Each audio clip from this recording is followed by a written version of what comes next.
lagi Pak untuk kiat-kiat penyemprotan yang mungkin jenengan lakukan Pak? Kalau saya untuk penyemprotan itu saya pakai air dari rumah, dari air sumur langsung. Air, jadi Bapak dari rumah ini Ya, Pak air? betul. Memang tak repot tapi ya memang harus gitu mas, mana tanduran gitu lah. Alasannya kenapa kok tidak menggunakan aliran yang ada di irigasi sekitar ini? Takutnya kan mas, kan mungkin tempat tuh buang-buang, ayo pakai atau segala macam penyakit kan datang gitu. Kita mau nyemprot malah nyemprot bakteri virus lah gitu. Coba beli obat jadi sia-sia atau Mubadir. Ya. Assalamualaikum warahmatullahi wabarakatuh, sahabat petani semua. Video kali ini akan membahas bagaimana cara membuat tanaman menjadi sangat tinggi. Kemudian meskipun tanahnya lembab atau basah, tapi masih aman dari serangan antraknose, tingkat kelayuan masih sangat minim, dan busuk batang masih sangat minim. Video lengkapnya setelah yang satu ini.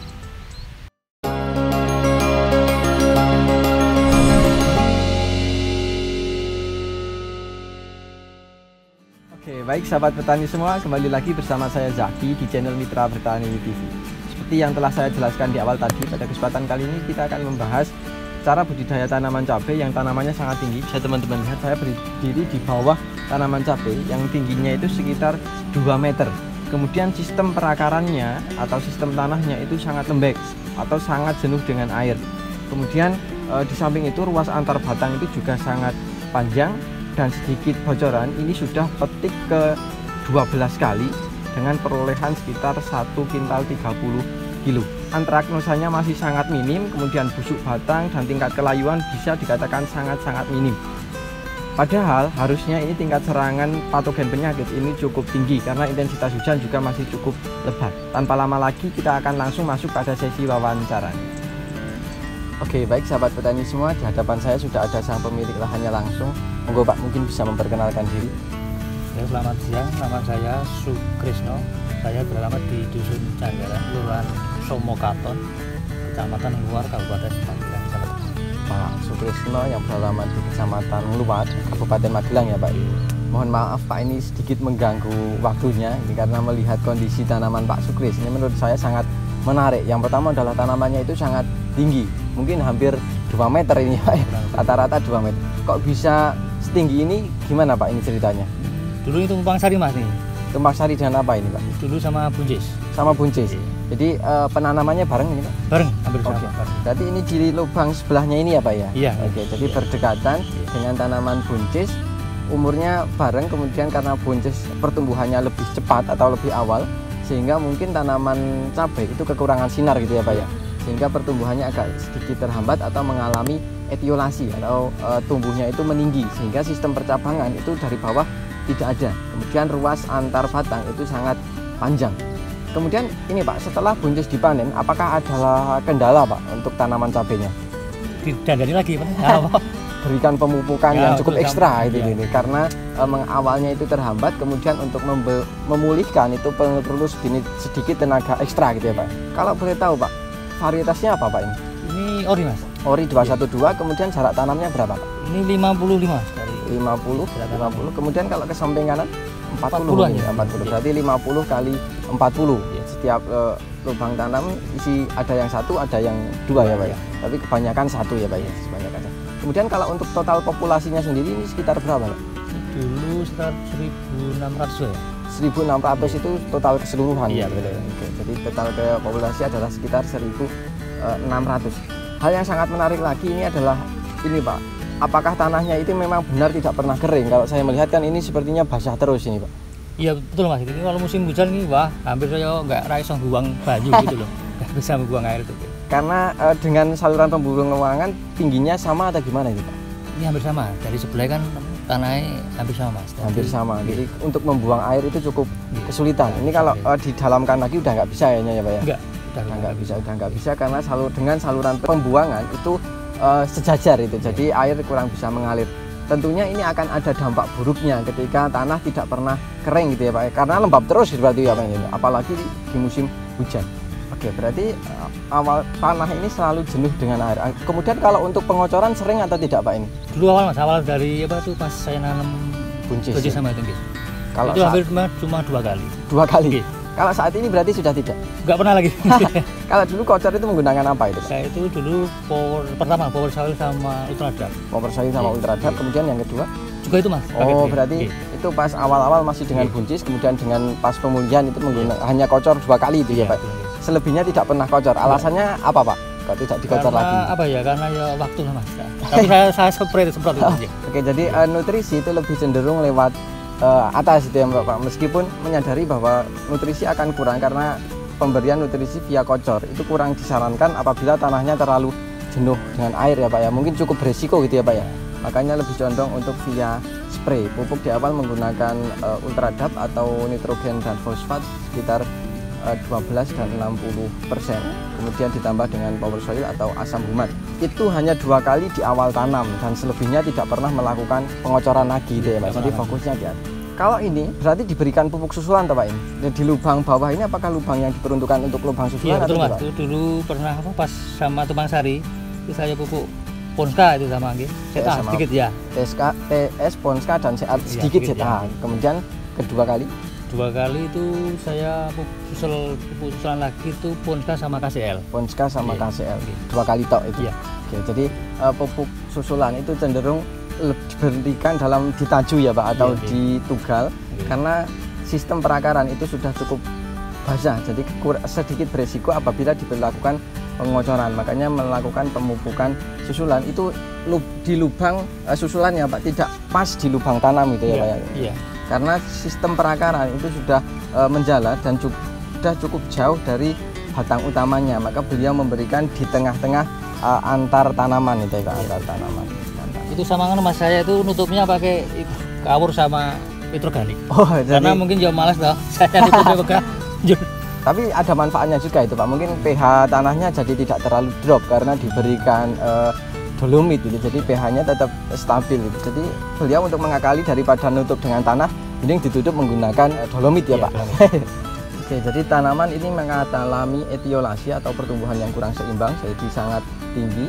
Kemudian pemupukan lewat Kocor itu tidak dilakukan atau hanya dilakukan di awal tanam. Kemudian selanjutnya hanya pemupukan susulan 2 kali sampai sejauh ini. Kemudian kalau melihat tanamannya, karena kondisi tanahnya sangat lembab, ini sebenarnya cukup riskan. Sejauh ini Pak, ini sudah petik keberapa Pak? Ini kurang lebih 12 kali Mas. 12 kali, kemudian petikan terakhir kemarin dapat berapa Pak?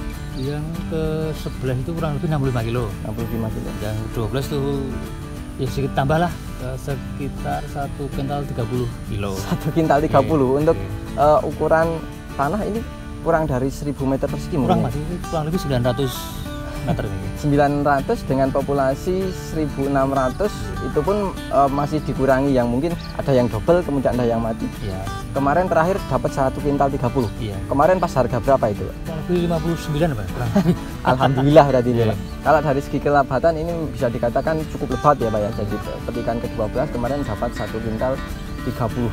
Untuk antraknus apakah aman atau gimana ini Pak? Ya ini sementara ini tetap ada Mas. Tetap ada. Berarti ya nggak banyak lah. Kemarin petikan segitu itu kira-kira antraknosnya dapat berapa itu Pak? 3 kilo berapa ya? 3 kilo? Nanti saya dibuang itu pakai ember itu kok. 3 kilo dari 1 kintal 30 itu nggak ada 1%-nya, jadi cukup masih sangat aman. Kemudian kalau tingkat layu atau tingkat busuk batang? Tetap ada Mas, itu kurang lebih 100-an lah Mas. 100-an dari 1600. Harusnya kalau menurut analisa saya ini tingkat kematiannya harusnya tinggi. Pertama, bedengan ini tidak terlalu tinggi. Kemudian ini juga terlalu jenuh dengan air. Kemudian ini mengalami etiolasi dan ruas antar batang, antar cabang itu sangat panjang. Biasanya itu akan menjadi sekulen atau lebih rentan terkena serangan jamur atau patogen penyakit. Tapi realitanya di sini itu masih tergolong sangat aman. Kemudian untuk spray sendiri Pak, yang mungkin kalau untuk obat-obatan gimana Pak? Apa saja atau gimana kalau fungisida itu? Oh, saya fungisidanya pakai itu oplosan Mas. Oplosan gitu. Ya. Jadi belinya memang sudah dioplos itu Pak? Belum Mas, tapi saya oplos sendiri. Ya. Oplos sendiri. Kemudian sama apa lagi tuh? Itu sama insek Mas, saya campur. Sama insek. Kalau nutrisi? Itu saya nutrisi pakai apa itu? Vinet. Vinet? Iya, sama saya campur. Bambu hijau. Oke, Vinet sama bambu hijau. Kemudian itu dicampur atau tidak Pak? Campur Mas. Dicampur jadi satu semua. Kalau nyepret jadi satu semua. Iya. Itu sama sedikit apa itu? MKP. MKP. Saya campur. Untuk nutrisi gitu ya Pak. Jadi itu dicampur jadikan satu. Iya. Sama kasar Kalha. Iya, saya campur Kalha. Oke. Itu jadi satu semua? Iya. Enggak dipisah-pisah, Pak? Enggak. Tambah perekat sedikit lah. Oke, jadi cukup banyak ya. Jadi yang pertama adalah oplosan tadi yang itu ada mungkin 3 bahan ya, Pak ya? Lalu 4. 4 bahan itu yang beliau oplos sendiri, tapi kalau untuk namanya mungkin lupa Pak atau lupa ya? lupa, dan kebetulan ini di lahan tidak ada kemasannya gitu. Jadi kemudian tadi ditambah untuk insek itu fokusnya untuk lalat buah ya Pak ya? Lalat buah, kemudian ditambah kalsium, dalam hal ini menggunakan Kalha, kemudian masih ditambah dengan perekat, kemudian tambah perangsang buah, itu namanya adalah Vinet. Oke Pak, itu untuk ke semua bahan itu dicampur semua apa atau ada yang dipisah atau ada perlakuan khusus ini Pak? Kalau untuk fungi saya campur Mas, sama insek. Fungi sama insek itu dicampur? Spraynya itu saya 2 kali penyepraian. Oh, berarti pertama saya untuk fungi dulu sama insek itu, yang kedua itu nutrisi yang atas Mas. Oke, jadi penyemprotan itu 2 kali ya Pak ya? Yang pertama adalah fokus di fungi, kemudian yang selanjutnya adalah fokus di nutrisi. Kenapa kok tidak dijadikan satu Pak? Itu sama nanti netral Mas. Iya netral, hambar. Ya. Jadi untuk lebih hati-hati, jadi beliau untuk nutrisi dan fungi itu tidak dijadikan satu. Tadi yang kalsium itu juga disendirikan dengan Vinet. Kalau kalium menggunakan Kalinet Mas. Kalinet ya, menggunakan Kalinet, kemudian ditambah dengan perangsang yaitu Vinet, kemudian kalsium ya Pak, kalsium ditambah perekat. Kemudian kalau untuk fokus di fungi itu menggunakan oplosan yang 4 bahan tadi yang mohon maaf tidak bisa kita sebutkan karena beliau juga lupa dan kemasannya juga di rumah, entah sekarang masih ada atau tidak di rumah ya Pak. Nanti coba kita tunjukkan. Kemudian itu waktunya tidak dijadikan satu atau tidak barengan, jadi 2 kali. Untuk intervalnya sendiri ini berapa hari sekali Pak? Kalau saya spray tergantung Mas, tiap 3 hari. 3 hari sekali. Ya. Tapi tergantung kadang kondisi hujan terus, saya itu medur 3 hari saya terus 3 hari setiap hari. Iya, setiap hari ya. Oke, jadi untuk penyemprotan mungkin bisa teman-teman contoh dari beliau tidak terpatok pada harinya, tapi melihat kondisi ketika dirasa ada gejala atau intensitas hujan yang mungkin cukup tinggi, akibatnya untuk mengurangi resiko tanaman gagal itu intensitas penyemprotan lebih dirapatkan lagi ya. Bahkan bisa setiap hari dilakukan spray. Alasannya kok bisa setiap hari itu kenapa Pak? Nah, itu untuk mengurangi itu Pak, resiko. Ya, resiko itu. Jadi kemudian karena mungkin harganya juga harga lebih dibanding dari yang kemarin-kemarin kan. Lebih semangat nih harganya lebih tinggi, gitu. Harganya juga lebih tinggi, jadi ya tidak sia-sia lah, daripada nanti banyak yang terkena mengalami kegagalan, lebih baik kita sedikit capek tapi tanaman masih aman gitu ya Pak. Oke Pak, kalau untuk penyemprotan sendiri apakah ada trik-trik khusus? Kalau saya melihat kan tadi juga ada menggunakan spraynya itu juga menggunakan semacam blower gitu. Ya, betul, kalau boleh tahu itu manfaatnya untuk apa itu? Itu agar apa? Airnya apa tuh? Berkabut gitu. Berkabut ya, nempel apa? Langsung ke pohonnya itu loh, bukan langsung hilang itu loh. Oh, Oke. Jadi butiran yang dihasilkan itu nanti lebih lembut gitu ya Pak, dan jangkauannya mungkin lebih luas gitu ya Pak. Jadi bisa menembus ke sela-sela terdalam. Kalau untuk penggunaan seperti blower tersebut itu apakah bisa lebih irit atau lebih boros Pak? Menurut saya itu lebih irit Mas. Lebih irit, meskipun secara ini lebih besar tapi secara pemakaian lebih irit. Iritnya kalau boleh tahu menurut pengalaman biasanya itu habis berapa? Kalau pakai blower habis berapa Pak? Itu saya pengalaman saya loh, itu saya biasanya 6 tangki. Itu kemarin saya coba pakai blower itu lebih 4. Oke, jadi ya cukup ngirit ya. Ngiritnya mungkin sekitar 30% gitu ya Pak, 30%. Kemudian jangkauannya lebih luas. Kemudian kalau ini Pak, mungkin ada kiat khusus kenapa kok bisa tanamannya sampai sejauh ini Pak? Untuk trik penyemprotan yang lain selain menggunakan blower apa Pak? Ya cuma itu Mas, sama itu saya spraynya untuk fungisida saya dari bawah dulu, dari pohonnya dulu. Oke. Itu nanti dari itu baru di atas. Itu setiap pohon saya semprot dulu baru di atas gitu. Oke, jadi pohonnya jadi bagian batang ini diselesaikan dulu, jadi belum sampai atas, jadi batang, fokusnya di batang gitu ya Pak ya? Batang nanti diselesaikan, baru nanti fokus di atas bunga dan buah, kemudian daun gitu ya Pak. Jadi oke, mungkin ini sangat jarang dilakukan oleh sahabat petani semua gitu ya. Jadi beliau menyadari bahwa busuk batang itu permasalahannya ada di batang. Jadi fungisida yang beliau berikan itu fokusnya di batang gitu ya Pak ya. Di batang beliau selesaikan, jadi nyemprot dari bagian bawah, batang selesaikan. Kalau sudah selesai, nanti baru yang bagian atas. Mungkin itu secara hitung-hitungan itu akan lebih boros dan lebih memakan waktu. Tapi ini bisa dibuktikan saya bisa berbicara tanaman yang seperti ini harusnya tingkat kematiannya cukup tinggi. Dan kalau saya melihat ini trik yang beliau gunakan ini juga cukup efektif. Yang pertama adalah ketika melakukan penyepraian biasakan difokuskan. Yang pertama adalah di bagian batang, kemudian nanti akan menjalar ke sistem perakaran. Baru setelah itu nanti fokus di bagian atas ya Pak ya, bunga, kemudian buah, kemudian daun. Jadi dari awal kalau batang sudah selesai baru di bagian atas. Biasanya yang kurang jeli itu ketika kita sudah memberikan obat dalam bentuk yang bermacam-macam, tapi fokus kita hanya mungkin di bagian atas gitu ya Pak. Jadi bagian bawah kurang terjamah. Dan kalau beliau ini bisa ditiru mulai dari batang kemudian baru di bagian atas. Interval itu tidak terpatok hari, tapi menyesuaikan dengan kondisi ya Pak. Kondisi tanaman kemudian kondisi lingkungan. Apabila tanaman sudah ada sedikit gejala, maka intensitas akan dirapatkan.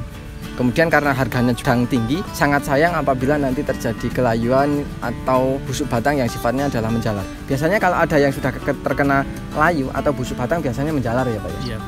Jadi untuk mengakali hal tersebut ini bisa ditiru. Jadi sistem penyepraian beliau menggunakan blower, jadi butirannya itu nanti lebih lembut, jangkauannya lebih luas, lebih mudah untuk diserap oleh tanaman. Kemudian untuk sistem bisa dimulai dari bawah, kemudian tengah, atas, jadi semua bagian tanaman itu terkena spray semua. Oke, di samping itu ada lagi Pak untuk kiat-kiat penyemprotan yang mungkin jenengan lakukan Pak? Penyemprotan itu saya pakai air dari rumah, dari air sumur langsung. Air, jadi bawa dari rumah ini ya, Pak? Betul. Memang tak repot tapi ya memang harus gitu Mas, mana tandurannya gitu lah. Alasannya kenapa kok tidak menggunakan aliran yang ada di irigasi sekitar ini Pak? Takutnya kan Mas, kan mungkin tempat itu buang-buang ayo pakai atau segala macam penyakit kan datang ke situ, kita mau nyemprot malah nyemprot bakteri virus lah gitu kan. Coba beli obat jadi sia-sia atau mubadir ya gitulah. Oke, jadi perlu ditiru ya. Jadi beliau membawa air itu dari rumah ya Pak ya, jadi bawa drum besar atau wadah besar yang nanti dituangkan ke tangki. Jadi membawanya dari rumah ini untuk mengefektifkan proses penyemprotan, karena air yang di sekitar solokan itu bisa jadi terkena kontaminasi. Karena apa? Mungkin ya ada sebagian orang yang membuang antraknusnya atau pateknya atau apa di saluran air, sehingga itu tidak menutup kemungkinan air akan mengalami kontaminasi. Dikhawatirkan dengan penggunaan air tersebut itu dapat berpotensi untuk menularkan yang di sini belum ada, malah yang atas ada jadi menular ke sini gitu ya Pak. Jadi lebih hati-hati, beliau lebih mengambil air dari rumah yang dari air sumur daripada menggunakan air yang sudah tersedia di sini, dengan harapan patogen penyakit yang ada di dalam air tersebut itu tidak masuk di lahan beliau. Ini mungkin bisa dijadikan contoh untuk sahabat petani semua. Satu lagi sebelum kita akhiri video ini, kalau saya melihat di lubang tanam itu ada semacam putih-putih, itu apa Pak ini Pak? Ini dolomit Mas. Ini dulu saya aplikasinya saya pertama Pak itu waktu pas hujan itu loh, pas lebat itu saya langsung taruh dolomit sama kalha Mas. Dolomit sama kalha. Saya tabur gitu Mas. Ya, perbandingannya berapa ini? 2:1 Mas. 2 karung sama 1 kilo. 1 kilo. Oke, 1 kilo kalha. Kemudian satu lubang tanam itu berapa Pak? Itu cuma pakai sendok Mas. 1 sendok. Oke, 1 sendok atau 2 sendok ini Pak? 1 sendok Mas. Oh, 1 sendok, hanya 1 sendok. Jadi pas lubangnya kecil Mas. Iya, lubangnya kecil soalnya. Jadi sekitar 1 sendok makan untuk setiap lubang tanam dengan perbandingan 1 kilo kalsium asam humat ditambah dengan mungkin sekitar 50 kilo dolomit ini Pak. Itu pas awal terjadinya hujan deras itu. Tujuannya adalah untuk mengurangi resiko kelayuan atau dan alhamdulillah sampai saat ini bisa dibuktikan bahwa tingkat keasaman mungkin ini bisa masih cukup aman, sehingga tingkat kelayuan ya ada tapi hanya di beberapa titik gitu ya Pak ya. Kalau secara keseluruhan ini masih bisa dikatakan sangat aman. Pak, ini sebelum kita akhiri video kali ini mungkin ada pesan yang ingin disampaikan untuk sahabat petani semua ini Pak. Sahabat petani semua, marilah kita nggak perlu malu lah jadi petani, tetap kita berusaha, mungkin nanti suatu saat akan menemukan hasilnya lah. Seperti saat ini gitu ya. Ya sedikit lah Mas, sedikit lah gitu. Alhamdulillah ya. Jadi beliau jangan pernah merasa malu untuk menjadi petani dan jangan pernah berputus asa, karena suatu saat kita pasti akan menemukan titik bisa dikatakan titik sukses ya Pak ya. Dan alhamdulillah sekarang bisa membuktikannya dan bisa ya alhamdulillah bisa disyukuri dengan luasan lahan yang sekitar kurang dari 1000 meter persegi dengan total populasi mungkin normalnya ini hanya sekitar 1.500 bisa menghasilkan 1 kintal 30 dengan harga kemarin sekitar 59.000. Alhamdulillah kalau dikalikan itu mungkin ya lumayan. Oke, mungkin itu dulu yang bisa kami sampaikan pada kesempatan kali ini. Sebelum saya akhiri video ini, saya akan mencoba menyimpulkan dari pembahasan kita kali ini. Yang pertama, ini tanaman tinggi karena mengalami etiolasi, karena awalnya ini ditumpang sarikan dengan tanaman buncis sehingga tanaman kekurangan sinar, maka pertumbuhannya meninggi tapi kurang seimbang gitu. Kemudian sistem tanahnya ini cukup lembab karena saluran pembuangan hampir sama, hampir datar sehingga air tidak bisa mengalir lancar. Makanya tanahnya cukup lembab. Hal tersebut itu memungkinkan tingkat kematian menjadi lebih tinggi. Tapi sistem yang beliau akali adalah penggunaan fungisida. Beliau merapatkan intensitas penyepraian itu disesuaikan dengan kondisi lingkungan dan kondisi tanaman. Jadi tidak terpaku pada waktu. Kemudian trik lagi beliau untuk penyepraian itu biasakan meratakan mulai dari batang sampai akar, kemudian baru di bagian atas. Jadi tidak terfokus hanya di bagian atas tanah. Jadi tidak fokus pada buah atau bunga, tapi mulai dari batang. Kemudian sistem perakaran itu juga beliau bisa mungkin terkena spray beliau. Kemudian untuk air ini juga mungkin bisa menjadi kunci ya. Jadi beliau tidak menggunakan air irigasi yang berada di sini karena dikhawatirkan itu telah mengalami kontaminasi, sehingga beliau membawa air itu dari rumah yang bisa dikatakan masih cukup jernih atau masih cukup aman dari patogen-patogen yang terbawa oleh air tersebut. Kemudian satu lagi, ketika beliau menyepray itu biasanya tidak mencampurkan antara nutrisi dengan fungi. Dikhawatirkan nanti akan menjadi netral atau menjadi hambar, sehingga ketika menyemprotkan fungi beliau tambahkan dengan insek dan perekat. Kemudian di lain hari baru beliau semprotkan dengan nutrisi, kemudian dengan kalsium seperti yang tadi dijelaskan gitu. Jadi tidak dibarengkan. Perlakuan yang beliau berikan alhamdulillah sampai sejauh ini bisa memberikan hasil yang cukup optimal. Tingkat kematian bisa dikatakan minim, layu juga ada tapi bisa dikatakan sedikit. Patek dari total kemarin panen dapat 130 kilo, tingkat pateknya hanya sekitar 3 kilo, jadi masih bisa dikatakan cukup aman. Oke, mungkin itu dulu yang bisa kami sampaikan pada kesempatan kali ini. Terima kasih Pak atas waktunya dan semoga ilmunya dapat bermanfaat untuk kita semua. Terima kasih dari saya Zaki, terima kasih sahabat petani semua. Semoga video ini bermanfaat, dan apabila video ini bermanfaat jangan lupa klik like, comment, share, dan jangan lupa subscribe untuk tidak ketinggalan info terbaru dari kami. Terima kasih dari saya Zaki, salam mitra petani Indonesia, wassalamualaikum warahmatullahi wabarakatuh, dan sampai jumpa di video kami selanjutnya.